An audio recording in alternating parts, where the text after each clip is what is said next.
diplomatic efforts that have been ongoing now for weeks. I am joined live by Mkhaimar Abusada in Doha. He's an associate professor of political science at Al-Azhar University. Welcome to TRT World.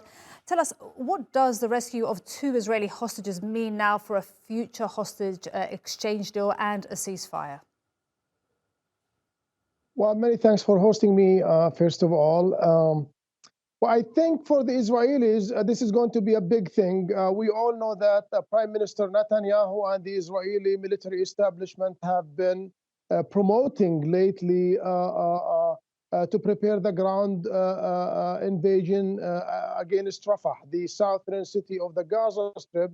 And by getting 2 Israeli prisoners out of Rafah in the early hours of this morning, that is just gonna give a push to the Israeli military and political establishment to go with further military operations and maybe a ground invasion of Rafah. We all know that there has been a big debate among the Israelis lately that many Israelis have been protesting, especially the families of the Israeli hostages. They have been protesting against the government, asking the government to reach a deal with Hamas and the Palestinian resistance to free Israeli prisoners. And Netanyahu and the Israeli military have been reluctant to go with a prisoner exchange deal. But after this operation, which only rescued 2 hostages out of more than 130, that might just give Netanyahu and the Israeli army a push to go forward with their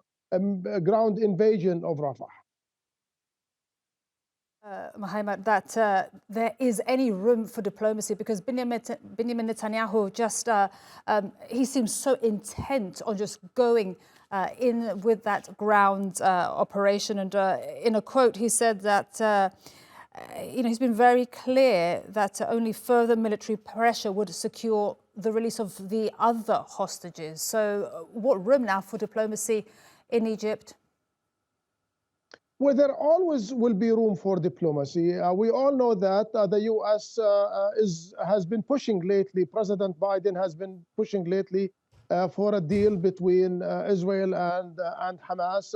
U.S. Secretary of State Antony Blinken has visited the region many times over the past 4 months, and lately he has been pushing for a diplomatic solution to the captives, Israeli captives, and also Palestinian prisoners.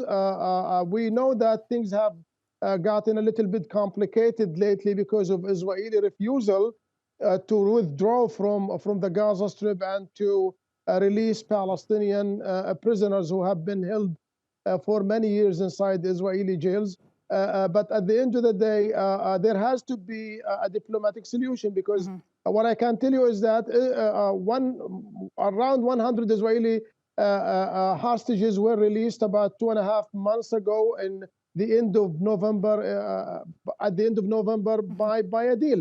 Okay. And even if Israel succeeded in rescuing 2 hostages, that doesn't mean that Israel will be able to rescue all its hostages from the Gaza Strip militarily. I just want to ask you this coincidence, I don't know, or the timing. The 2 men that were rescued, they're both dual Argentinian Israeli citizens. And just a few days ago, we had the Argentinian president there in Israel. Did that play any part in this, or is it just merely a coincidence?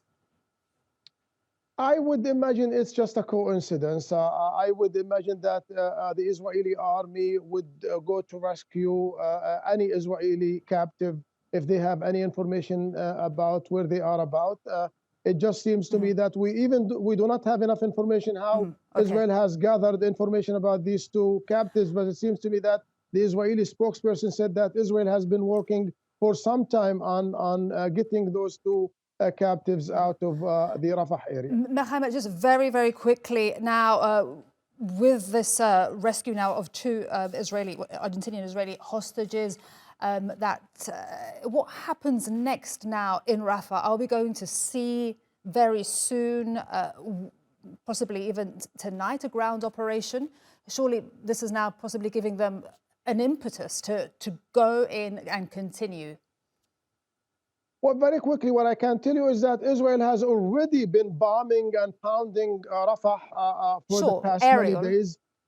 yes, so now we're talking about 1.4 million Palestinians are crowded in 60 square kilometers, which is the Rafah area, with a very bad humanitarian and dire economic and social conditions.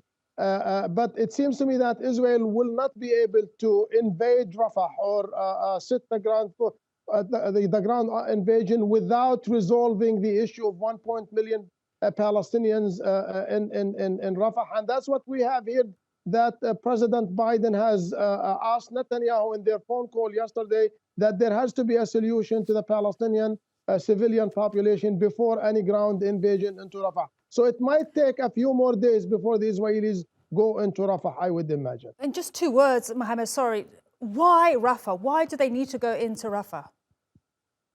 Well, for one simple reason, the Israelis have very much invaded. The Israeli army has invaded almost all of the Gaza Strip except 2 areas, which is Rafah, or in the south of Gaza, and a small town in the middle of Gaza, central of Gaza, which is Deir al-Balah. So the Israelis, for the past 4 months, could not reach the Israeli captives, could not defeat Hamas. So now they believe that most of the Israeli captives are in the Rafah area.